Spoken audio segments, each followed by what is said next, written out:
Hello, everyone. I'm Deadline reporter Mac Robar, and thanks for tuning in. On this week's edition of The Process, we have a pair of artists whose collaboration goes back to 10 Cloverfield Lane. From Predator franchise prequel Prey, which last year secured the biggest ever debut on Hulu, we have director Dan Trachtenberg and cinematographer Jeff Cutter.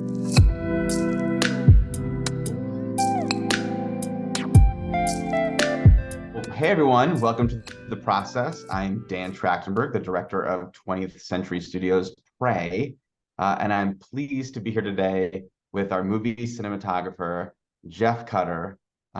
Jeff, we have worked together a number of times. We did 10 Cloverfield Lane together, and then Pilot for the Boys, and then this film. Mm-hmm. Feel like did a commercial maybe, and Yeah. here and there in between. Yeah. But I may or may not know the answer to this question. I just want to start at somewhat of the beginning and Sure. work our way towards Prey. Mm-hmm. What was your favorite movie when you were 8, when you were 15, and then what's your most recent favorite movie? Wow. Okay. Those are hard. And it doesn't have to literally be 8, but I mean when you were a kid, when you were a Okay. teenager. So yes. Yeah. Okay. So when I was a kid, Star Wars. Right. I think, which is probably a pretty obvious answer for a lot of people. Yeah. But what was really interesting about Star Wars, because it was such a phenomenon. It was the first movie that I can certainly sort of remember where they actually had the behind the scenes, because everyone wanted you couldn't get enough Star Wars. So I remember there was the making of Star Wars. So I didn't really know what that even meant. And I was probably 10 or 11 years old. I remember watching it. And there was R2D2 and C3PO, all the characters. But then there's a guy holding some big microphone on a pole. And there's another guy with a giant Ritter fan, and he's blowing the sand. And that was my first realization that people actually make these movies. It's not just something that sort of is magically comes together. So that was a big one when I was a kid. And then I think you know this, the Terminator, when I was about 16, kind of sort of blew my mind, because it was just, and it's my all-time favorite movie to this day. I'm not saying it's the best movie ever made, but it's my favorite movie because it just it did everything right. The action was great, the storytelling, it was a love story. There's the character, you care about the characters, which I think is sort of the most important thing. And we even talked about it last night. There's the things that what matters the most. Mm-hmm. Recently, wow, that's a lot harder. And it doesn't. I think more the last time you felt wow, that was my favorite movie. The last time that occurred to you. I'll buy you time to think about it. By the way, just want to say with the Star Wars, it was so weird when you said microphone. I was like, oh my god, are we gonna have the same detail of our origin? Because I also, like everyone from our generation, Star Wars was a big deal, but the first movie I ever made, I was 3, and my mom is behind the VHS camera, and I have my Star Wars action figures and kitchen appliances, and I'm just going I'm mashing them together like this, and then she says cut, and then I run around before, or she's something, she turn off, and you can see me running, and I remember the feeling of running to go then watch it back through the lens, the viewfinder, and being so crushingly disappointed that it didn't look like Star Wars. And I remember that I'd seen a making of, and in the making of, I think they were actually referring to either the sound of the Millennium Falcon or lightsabers, that the hum of the back of a refrigerator was used for the sound design. But in my kid brain, it was oh, the way you make it look like a real movie is you include kitchen things to it, Yes. When I saw it and it didn't look like Star Wars, it's the same emotion is coursing through my body when we're trying to figure out how to make this look like a real movie, and when something doesn't look quite right or whatever, it's identical to the feeling from when I was a kid and it didn't, look like Star Wars. Okay, well, I have an answer, but before, okay. All right. I had very much had that experience in college, when I started and I guess we'll probably jump to some of that stuff where I would, you'd be setting shots up, and it would just be why doesn't this look like I want it to look like? And there are obviously so many reasons. you don't have the tools, you're not on the right cameras, you don't, I didn't understand light until like later, like how, I mean, the complexity of it. But I think what you really learn, and I think this is, this will come all the way full circle to Prey. Because what I really learned was like so much of it is about what you put in front of the camera versus like all the tools and all the things you have to capture the image. If you have beautiful characters and beautiful makeup and wardrobe and you put them in a great environment, shoot that, that's how you get these amazing images that we're all like, that we aspire for and that we associate with like big cinema. Yeah. Okay, so recently, I guess I would say it was very recently, like the Batman is something that I loved. It's That's so very recent. I didn't think you're going to be able to get something that recent. That's awesome. Well, yeah. I would say that there are films that like, and there's sort of, every like 5 or 10 years, a movie comes along that is so beautifully photographed. I kind of go, why am I bothering? Like, why don't I should pack it in. I remember when the original Matrix came out and seeing the original Matrix and just thinking, how am I ever going to be a part of something like, like this? Yeah. And then you watch the Batman and you're like, it's just like every frame is a work of art. And you just think, wow, this is like, might as well just give it up. Anyway, but I love that movie recently. I mean, there are a lot of others. I mean, we talk about kinds of movies. That's great. But I want to underline the thing you're saying about what's in front of the camera is as much to do with cinematography as what we're doing behind the camera. But I just because for people watching, when you make that statement, I know you're not saying, you're not putting the onus on someone else's job to make yours beautiful. In fact, I remember talking a lot on the first thing we made together, 10 Cloverfield Lane, choosing the practicals, choosing help working with our Ramsey Avery, our production designer, on what colors to use, with what wallpaper. We were making every decision together because you knew how much that would affect the stuff where that's going into the lighting and the lenses and all those things. So it's a huge collaborative, like it's when everyone comes together and when all the choices complement each other. And so when the things that you and the wardrobe designer, the costume designer choose, and then those things are tested on camera, and then we all talk about it and say, well, maybe like because of the sort of film LUT that we're using and the process that we're going to do, maybe these blues are too strong, or maybe these oranges are too weak, or whatever it is. And it's all the sort of everyone coming together and kind of trying to bring, like your vision, the director's vision. And when all those things align and we can get all the right things in front, it's, and it's, it's, I think I always say, it's like, if you point the camera in the right direction at the right time of day, you don't have to do much of anything. And it's an amazing shot. If you point it the wrong way at the wrong time, you work twice as hard and it still only looks half as good, A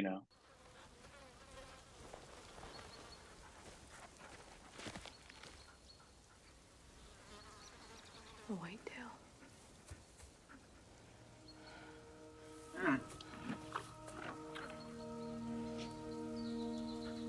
Sorry. Maui. Nita.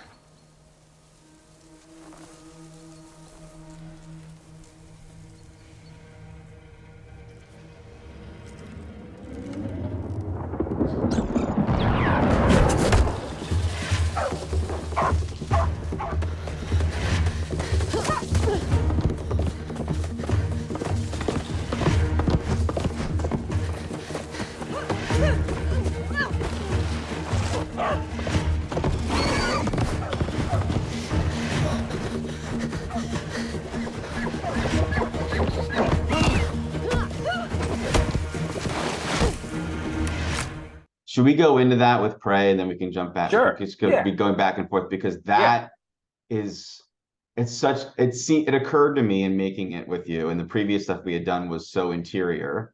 Right. So the opposite. And it's a different job. One job, correct me if I'm wrong, but like on Clover Lane, for instance, the job was figuring out where to hang the lights, and and what lights to use and all of that stuff. And on Prey, it was, your job was of a scheduler, your job was of a, what time of day can we be here? And because we want to be there, that thing, then how can we make it work so that we can actually get a day done and do that, like it's a totally different, seemingly different part of your brain. Yeah, I mean, I think it's definitely fair to say that the challenges were very different on the two movies. And so 10 Cloverfield Lane was very much about not even where to hang the lights, but where to place the practicals. Because we built, basically everything was built in to be photographed so that we could really move physically through. And because it was such a cool set that was actually built all connected, we could actually go all the way from the bunker door all the way basically through the main room, down the hall into Mary's bedroom if we ever wanted to. Yeah. So it was very much about how do we put the practicals in the right place to light the people. And yeah, all the thoughts that go into that, where it's we in the hallway. It's do we put the fixtures up top? Do we put the fixtures on the side? Do we checkerboard them? And it was the decision there was the light looks better on the actors if they're on the side versus on the top. And then if you put them all on one side, you get a much more defined source. So that was the sort of decision there. Mm. I mean, that's just one example. Sure. But but then on Prey, yes, because we were 80%, 75% day exterior, probably, right? More. I think. Well, more. no, but we had a lot of night exterior. So I'm thinking day because we obviously lit the Right. crap out of That's the night exteriors. 70, whatever it was. It was a ton of day exterior. But yeah, so yes, then the hard part is kind of bending the schedule and getting everyone, which is easy with you because you appreciate and know well, yeah, we want to do this great shot, but you also want it to look great, and you don't ever settle, and it's difficult. Well, I think I had to learn a little bit. There's probably a few moments where I was we just need to get, I'm sure it'll still look, and then we did, and I was oh yeah, I get it, backlight. Yeah, sure, to a degree, but you start from a great place. Yeah. I mean, sometimes you work on films where it's just we just have to go. The director, it's just it doesn't matter. I need to shoot this right now. And sometimes that's I get that. It's fair. And at the end of the day, it doesn't help the film if you get one great looking shot that doesn't help the movie. There needs to be a balance. Yeah. Because if even in Prey, as proud of it as I am, there are still things where we were okay, well, this will be in front light or side light, and we have to do this part. Now we just have to do. We can't always flip. We don't have the capacity to flip an entire set and shoot everything in backlight. But yeah, so you try to get as much of it in backlight. You sort of choose what we think the scene's going to live in, versus what is sort of a thing that's just going to get us to the next iconic, visual or whatever it is. Yeah. Well, that's the thing I think about the way you and I work, and what I like about what you do, which is we always talk about what's the soul of the scene, what's the shot that is the sort of main, the building block that everything else is kind of built around. So we know well, it's this, and that's not a oneer necessarily, but it's the core shot, and who that shot is and what it's telling us in that. And then we often start with that, which is sort of the opposite of, it's traditional filmmaking is you start with your wide, and then you do your wide master, and then you do your mediums, and then you do close-ups. And I think most filmmakers don't really shoot that way much anymore. Feels like everyone's what are we designing? What are we shooting? What's the, what is the elegant shot that's taking us in the story? But there's still that sort of general structure of lighting for the wides first and stuff. We just go, okay, this is the important shot. This will tell us everything else. Yeah. This will tell us the shots we don't even need that we thought we might need, Yeah, those are two different things though, I think. Sometimes there's a shot that we would argue is the soul of the scene. This is what makes us feel like we understand the scene in concept. But then sometimes we don't get it right when we're trying to figure out what shot should we start on so that we know I'm not spending all day not on the performance because we didn't quite, there's no way that would have portrayed the performance in that frame anyway. We always want to know that we're we've got it, and then we can do other things, as opposed to feeling very uneasy about that we have the scene, because we're starting in a play, and other people watching get nervous because like, oh, I don't, people are giving a certain kind of note, because they haven't seen Right. the heart of the scene yet. I find that always to be one of the biggest challenges in figuring out, how to schedule the day and all that stuff. Yeah. So, okay, let's go back now Uh-huh. to why cinematography. Like, love movies, obviously, growing up, but why, of all the things you could have written, you could have directed, like what? Well, I think I couldn't have. I would Okay. say You could have wanted to, unless I you did. Yeah. And then, I did. So I wanted to be a director. I thought, like, when I was in film school, I didn't know. I mean, I sort of vaguely knew about the other kind of positions before yeah. going to film school, but not really. But then I was in film school directing, my films, and I shot my own projects. And then other, classmates, people were asking me like, oh, they liked what I did, and they're like, hey, can you come shoot my film? So I started like shooting. I kind of became like one of the go-to people to kind of shoot other people's student films. And look, I think your job is the best job. It just is. But I also think like I can't imagine. I mean, and I'd love to hear because I, take there's the amount of pride that I feel in the movie from my like small contribution. I can't even sort of imagine when you get to see an audience reacting to all the things that you've done to kind of create those sequences and get the sort of reactions like we were getting in Prey, like last night and at premiere and those kinds of things. But I guess you can answer that in a second. But so yeah, I realized that while being the director is the best thing on the set, I found as a cinematographer that I could contribute and get a great sense of a great sense of satisfaction and reward from contributing and the filmmaking process with less the sort of the pain to reward ratio. Right. It's much better as a cinematographer. I was just gonna say, I was like, I don't think you mean that. I don't think you mean being a director is the best job on set. I think you mean that being the director is the best job when the movie comes out and it's good. Because on set, I think you're often feeling like, I'm glad I'm not Dan right now. For sure. Yeah. For sure. Well, let me ask you this then, because we're talking about that, and you were talking about like when we're doing those certain shots in the and I said, because I feel like you're very much like well, we're not moving on until we get this often. But I know you don't always feel that way. So where do you feel like how do you manage, or maybe not manage, but how do you make that? And I guess sometimes you don't have a choice when there's time, but even when there's time runs out, you can say, listen, I didn't get this, we need to come back. Like, how do you find that? Where do you draw the line? Oh, a few places. One is realizing it's not going to be gotten this way, that it's not living in this is not the shot for this beat, that it's the next thing we're going to do, or two things from now, when we're in their close-up, or when we're on the whatever it is, then we'll have the thing that I realize that's when I hope we'll feel complete, like we'll feel like we've gotten the thing. Or it's like, oh, it's not going to work from a technical perspective, or performance is not. It's like, oh, we're just not going to get there. Like, we could maybe if we spent all day, but we can't, because we're responsible humans for the job we're doing. So figuring out editorially, oh, I could probably just do this. And the third thing is I ask you, a million times I'm like, I don't know, and you'll say something that will relax me. You'll be like, no, we've got it, and I realize, okay, I'm just being a worrier, or you will confirm my bias, and That's it's true. like, okay, and then I know to take it seriously, like, okay, I know we don't, like you definitely, I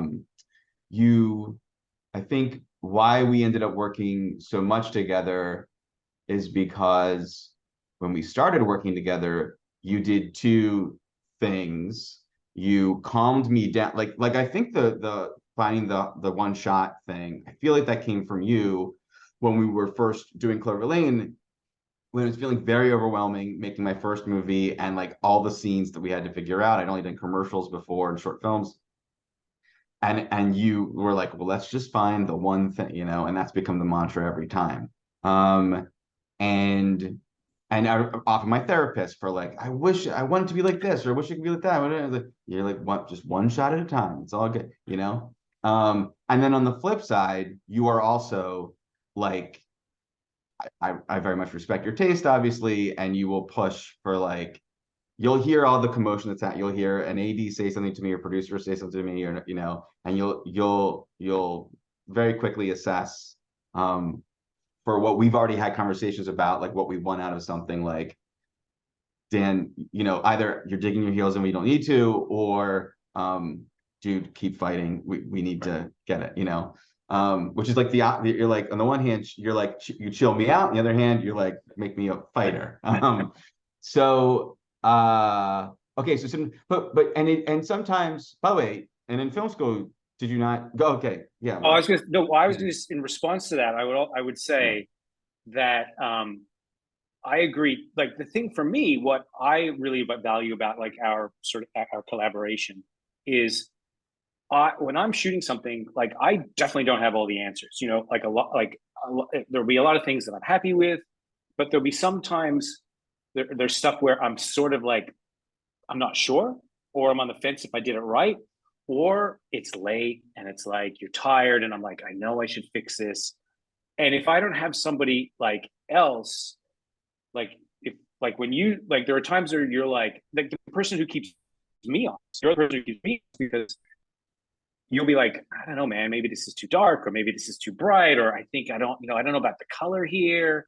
And it's like, okay, because I love having that other voice, and sometimes I don't have that. In some collaborations, like if somebody loves every single thing that I'm doing, I actually don't think I'm doing it because I don't get everything right.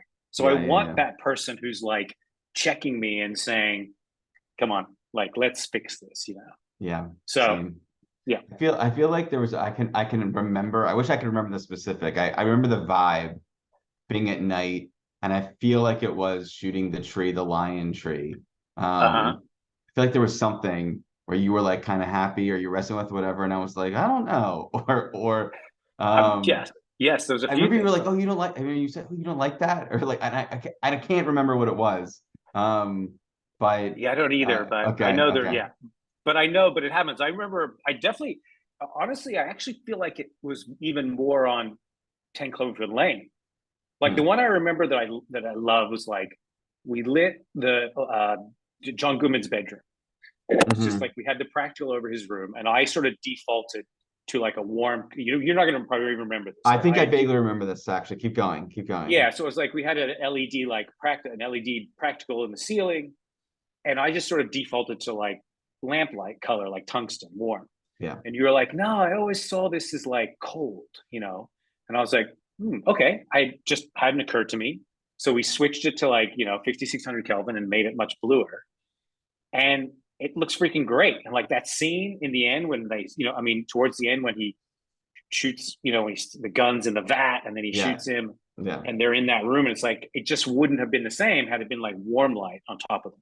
Right. It was so much more effective. Yeah. Yes. Very Fight Clubby. I always see that. Yes. Yeah.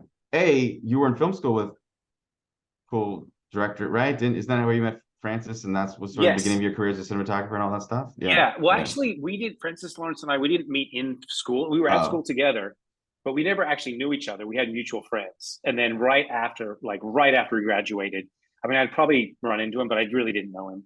And so right after school, had mutual friends. He was directing a music video with another friend of ours at the time.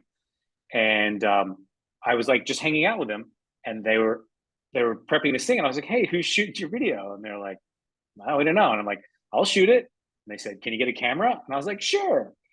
And so I went back to school. I was like, hey, this is after we graduated, but I knew everyone there. I was like, hey, can I borrow a 16 millimeter camera and some shiny boards?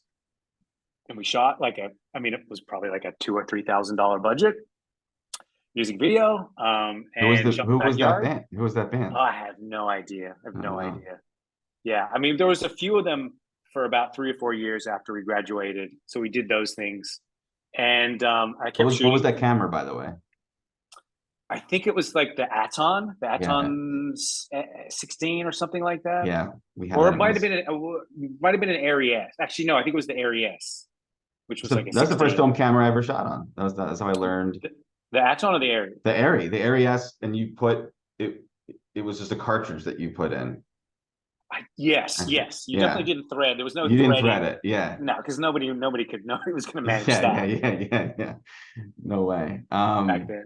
Crazy. So you didn't. Yeah, it's not because sometimes cinematographers either like you or have just started out and film school or whatever it was and just kept shooting. Other times it's either through lighting or through Through the camera. camera rigs, right? Yeah. If Well, you, yeah. oh no, I was just I sort of did both. So I Okay. was working as a camera assistant, got out of school, was working as a camera assistant, mostly for some commercial DPs. Learned so much. I mean, I had such a distinct memory of, and I probably told you this, but I remember working on a commercial on a set. Marco Mazzei was the cinematographer, and he had a giant 12 by bounce. And when I was in school, like the biggest bounce we had was a 4 by. So this was the biggest bounce I'd ever seen. But we didn't even have bounces, by the way. We had diffusion frames. So he had like a 18K or something, and it was pointed away from the set into the bounce and returning the light back to the set. And my mind was blown. Like I'd never seen this. I was like, that's how you get that quality of light.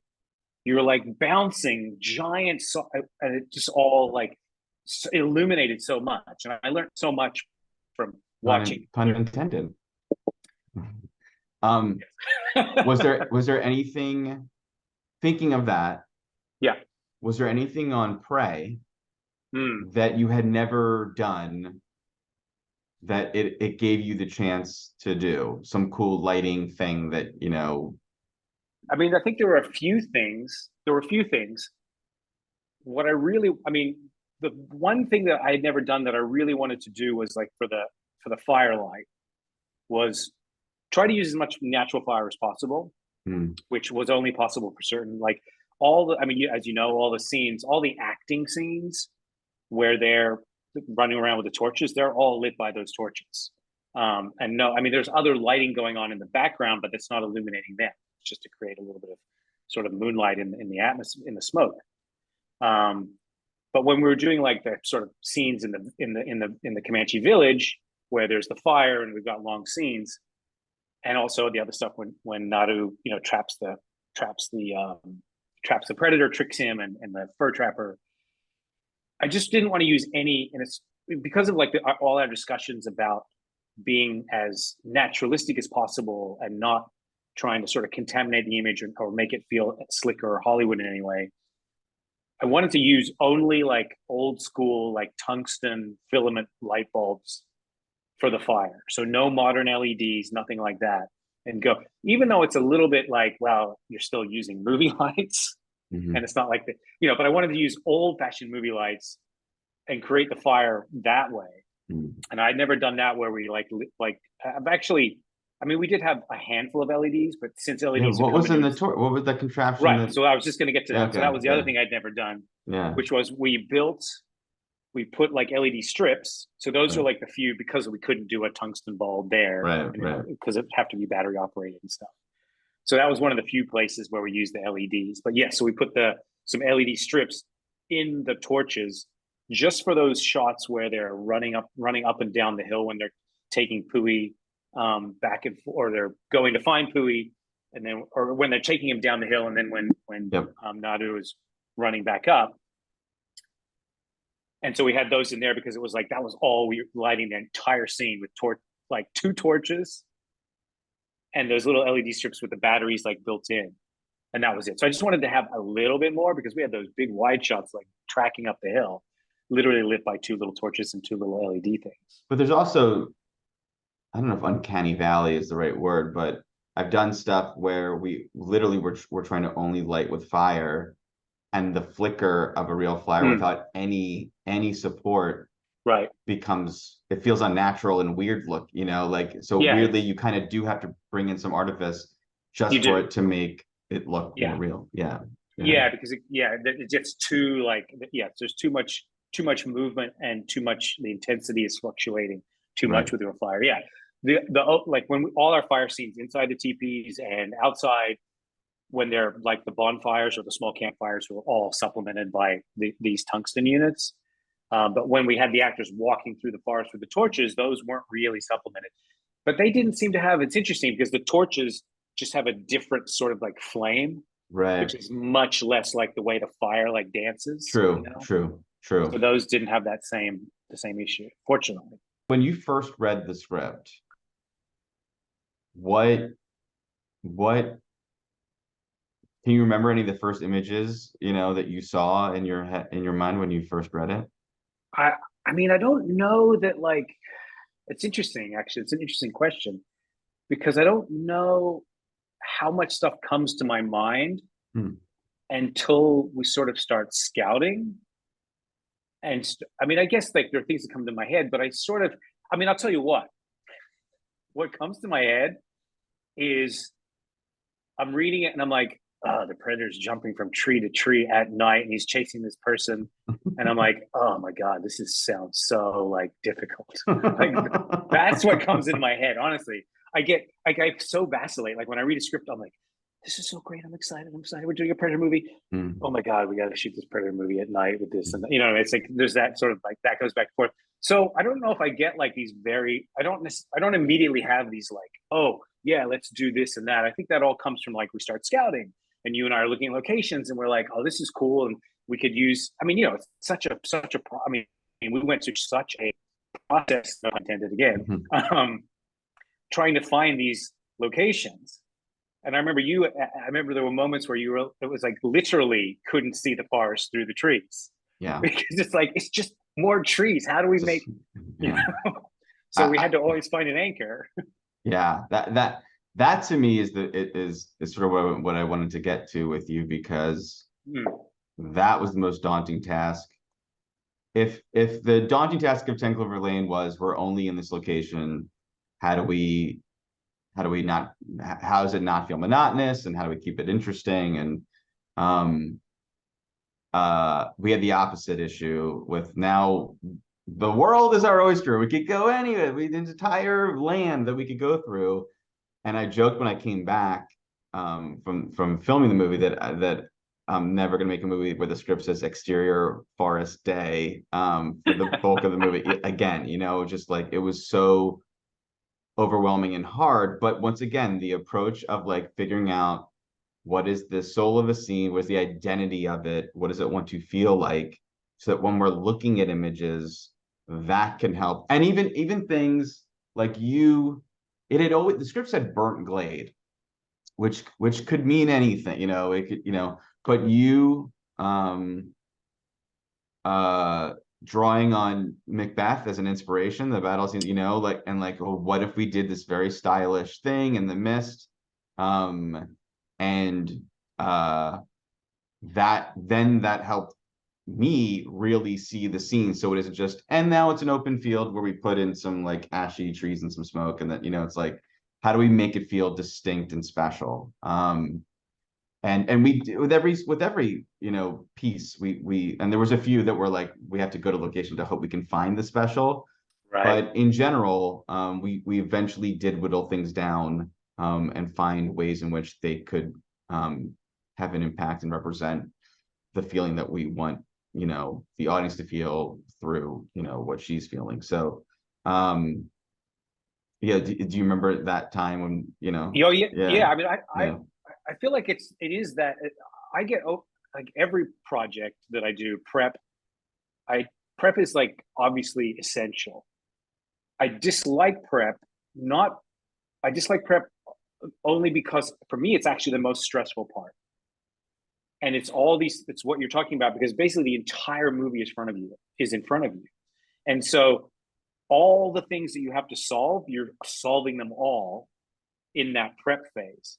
And you're confronted with all these things, and you just have to it's just day after day after day. You just have to do it. And you just keep in the same way. Like, I love the way you talk about when you're finishing your film, when you're cutting it, and like the way you sort of chip away at things and like manipulate scenes and change things and little incremental changes. Like that'd be something great like to talk about, because I've heard you say that and I love that. But that's the same thing in prep. where it's like you chip away and go, okay, we finally got this one location, right? We've now solved this problem. We like where this goes. We've got some other choices for these places, and you just keep chipping away and you keep chipping away. And it's like that with every, it's like that with every sort of aspect of it, and the discovery of what we want stuff to look like, and the discovery of how we're going to shoot these scenes, and all those things that sort of happen in prep, and then obviously continue. Like, I always feel like a movie also kind of tells you what it's going to be in that first week of shooting. We have all our ideas and we've got our references, and we're like, this is what we want it to be, this is how we want it to feel. And then stuff sort of organically happens, and it's like, oh, okay, yeah, it is going to be a bit more rough and tumble, or we're going to do a bit more of this, or those things, that sort of process is right. Are we leaning on things being more handheld? Are we leaning on things being more static, or a camera, or the kind of way in which we're moving the camera? We sort of get a general feel very quickly, like, oh, we're kind of doing. So when we get trapped later, you're like, well, we've been doing this, so we should, you're reminding me of in those early location scout during that time period, that there was a lot of negotiation about, sometimes we would find a location that had some interesting feature, and we would be thinking, like, is this better for a lion tree, or is this better for this? And some of that creatively is, I've been seeing the scene in my head as having these, if she's over here and this object is over here, she's going from left to right to get to the thing. So this location allows for like that topography and geography to happen.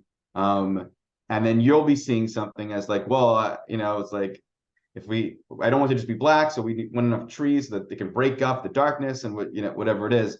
And we're figuring out, like, how can we, and okay, I could probably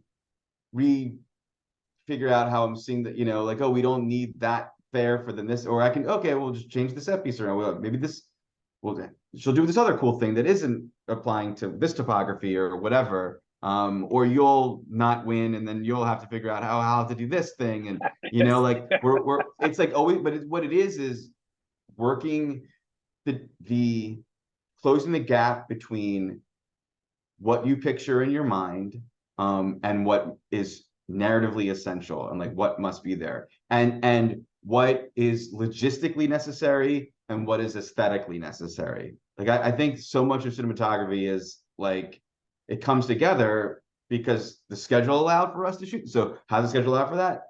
For us to shoot into the pretty light? Well, it means that we had to find locations that were close enough together so that we could shoot nights or day, the evening, one place, so that we were night in the place very close to each other. And then so it's like managerial and creative at the same time, So we haven't talked about camera and lenses and stuff like that. What for you, how do we hone in on the system that we chose for this well one? I mean, you and I both love anamorphic. I think we have that love since, like, I think watching 80s action films, and those films, and just the big, there's something about, even when I shoot a small personal movie, I like shooting anamorphic, because there's something about there's a textural quality and an imperfection, which you and I love, that just, I think, especially now in the digital age, where stuff can be so sharp, and it just sort of seems to work for everybody. It just makes a film feel bigger. But I mean, you and I think this is part of, like, your style, which you might not even like really. I don't know if you like think about your sort of style. I have a definite viewpoint. I'd actually be curious how would you describe? Because I can describe, but do you have a sense of, like? I'd love to hear what you say. I'm anytime someone has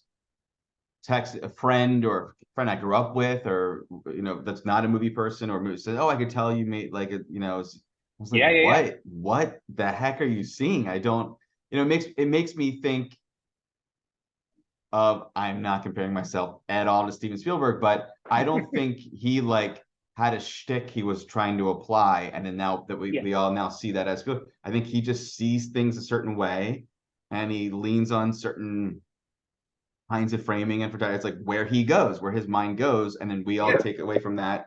That's Spielberg, you know? So I imagine that would be the same for me, you know. I tend to do certain things, but everything I do, I feel like it comes from I've seen other people do it, so why is it me? I've seen that in another movie. Sure, But sure. yeah, I mean so that. what is it that you think that I do?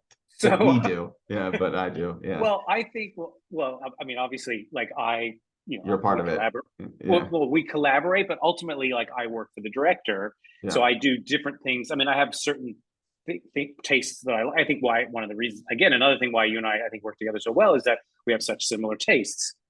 And but ultimately, my job is to help realize your vision, the director's vision, and hopefully those things align with the way I see something. Hopefully, the director likes the way I'm, the my plan for shooting something. I mean, I always present you.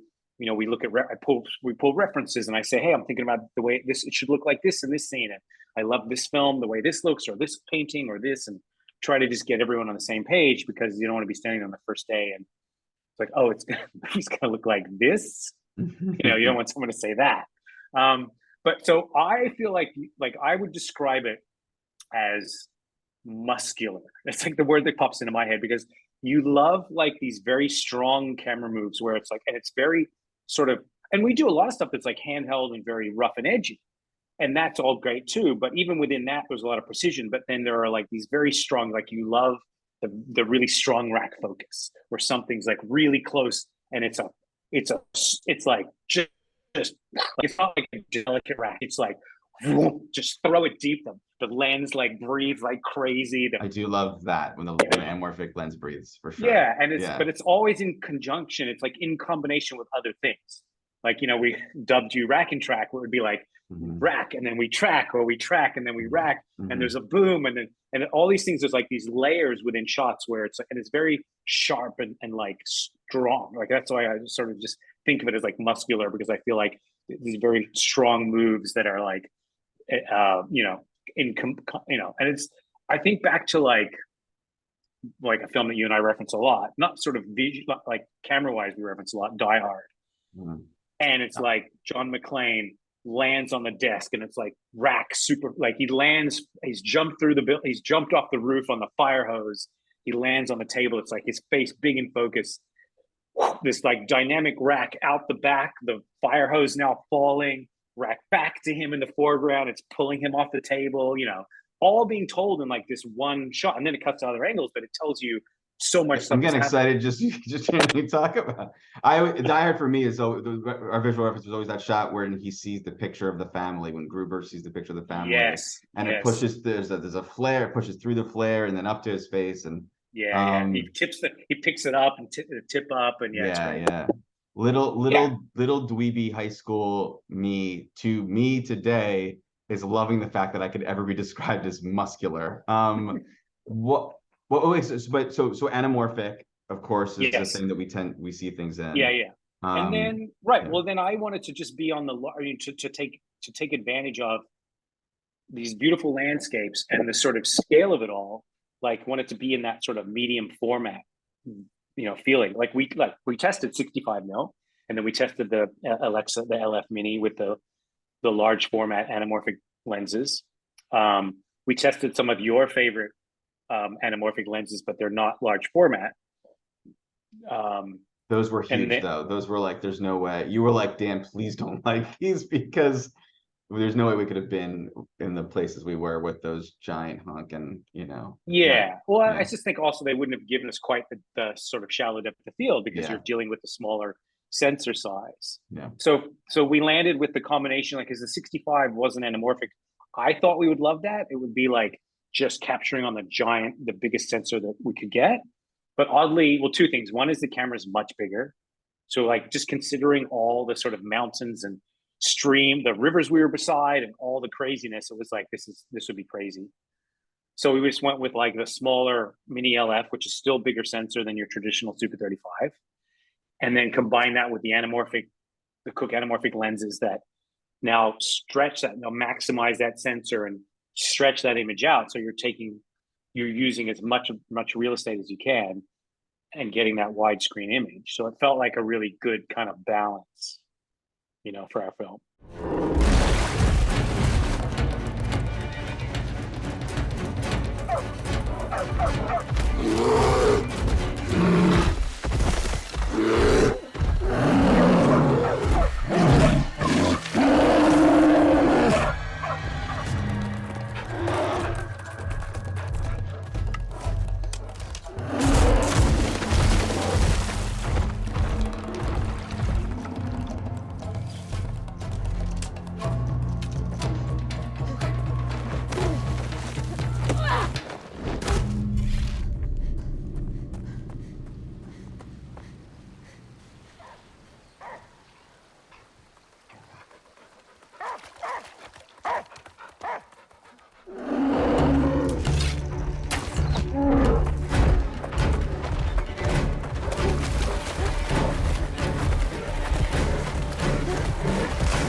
What was there anything in the movie that two questions that was exactly as you imagined in the final product, and what is in the movie that is not at all like you had thought it was going to be when you first read or we first were working, or So I think the sort of two things that I really loved that were kind of, and I really was like the references that inspired me from like Macbeth and some other references, but like the village the village at night when Tabe returns with the lion head, and also I think the torch scenes at night were sort of there's a difficult thing when you're doing Firelight at night, because my sort of aesthetic is I'm always looking for like what's the dominant source in a scene, because I want it to be that needs to define the scene. So if you're doing a scene at night, and they're by a campfire, they're using torches, they should be lit by the campfire. You don't want like competing, we've seen it all before. I mean, even like the great Roger Deakins talks about scenes that he's not happy with, where he's sort of got the firelight and then there's moonlight and he feels like he didn't get the balance right. And it's a very difficult thing. And so, you could I've seen beautiful fire scenes that are just firelight and they don't even contend with the moonlight. And those are great. But because we had the entire end of the movie had to be essentially lit by moonlight, and I guess also even the lion entry sequence, I felt like, okay, well, moonlight is going to be a thing in this movie, so I didn't want it to just disappear. So I wanted to feel like in those sort of firelit scenes at night that were, where the dominant source is the flame, I still wanted us to sense the moonlight, like almost like your eye adjusts and your eye says, oh, the way your eye does adjust, but in the way that like, well, the fire is the thing, so I'm not seeing the moonlight as much because I'm adjusted to the firelight. But when we go into the forest at the end of the movie and it's just pitch black, now my eyes are adjusting to the moonlight. So I was just really pleased with that, because what I wanted, I feel like I got, which was like that no blue is really on them. It's just all lighting basically, and not even lighting stuff. It was just lighting smoke. I mean, we smoked the crap out of everything in the movie. Yeah. And you just use that smoke for like basically backlighting the atmosphere, and you get separation from like the teepees and you see them silhouetted against a little bit of smoke. And so you sense the moonlight that way, but it's not like backlighting the actors and stuff. So I was really happy with that. The stuff, something that looks like nothing, I thought, that's interesting. Ended up way different than, I mean, I guess even I'm not unhappy with it, but because I think it looks great, but I didn't exactly the whole dawn, like the whole stuff of like her leaving and like all those sort of dawn things, like when she leaves camp to set out to find the predator for the first time, that, and even when she returns the predator's head, and I know we shot that over like 3 or 4 days at like we had like a 4-hour window, and we were very fortunate because we actually had a lot of cloud cover, so we really could extend like that sort of dusk or dawn feeling. Those are both they're both dawn scenes, but we shot them mostly at dusk, except for that one day where we went all the way around the way around. That last day on location there. But I guess I sort of knew that I wanted to be dawn. I mean, obviously it needed to be dawn, but I didn't quite. You know what? I would say the fur trapper battle actually was one where and I'm not unhappy with it, but that was very much like, I have no idea. Like, we sort of know what it wants to be, but it was We like, knew what the thought was. We didn't know what nature would right. allow to exist. Yeah. Or Right. yeah, or even like what this ultimately will look like, because like, well, what's it going to be when it's noon? And To it's, you know, to clarify, because it would be arrive on set and it was midday, sun beating down. If you look at a bright sunny field in the middle of the day, that's what it looked like. And then we filled it with smoke, and it's all like, I don't want to say science, it's craft at that point of like, Jeff says all that smoke will diffuse the light, so it will look like that, you know, like, and like, yeah, and then it turns out, thankfully, well, it was a period where it was didn't. There was a a lot of wind lot of and yeah, lot of trial. I mean, that was a lot like of trial and error. 8 day Yeah. sequence, sun up to sundown, and it all has to look. And I think The we were same. pretty successful. Yeah. But there's definitely a few shots, and like, we definitely struggled on that first day, And where that, you're like, oh, yeah. it's worth pointing out, in the balance of creativity and management and business, that's a situation where, you know, it costs money to fill up a big field with smoke and, you know, have a sequence of that scale, etc. On the flip side, we never had to worry about where the camera was point, like the sun, we were not chasing light. It meant that all Right. day long the Yeah, light is good, you know, and that creatively was better for us. So we yeah. did chase a little bit though. Like, we No. still sort of tried to, like, because it's still more forgiving if the sun pokes Right. through. We were still trying to, like, a little bit chase the sun, but not nearly as There like were moments hardcore. though where it was like, oh no, or whatever, and you're like, well, we'll smoke it out and then we'll Yeah. get that shot, you know. Yeah, for sure. So just wanna close with, you know, do you have a white whale? You know, do you have a, like, I hope one day, and this could be either from a cinematographic standpoint, like I hope to shoot this way or use this tool or whatever it is, or I guess do something that looks this way, or or um do a movie like this, like X. I I guess I I don't know specifically. I don't necessarily have. I mean, I'm so sort of grateful.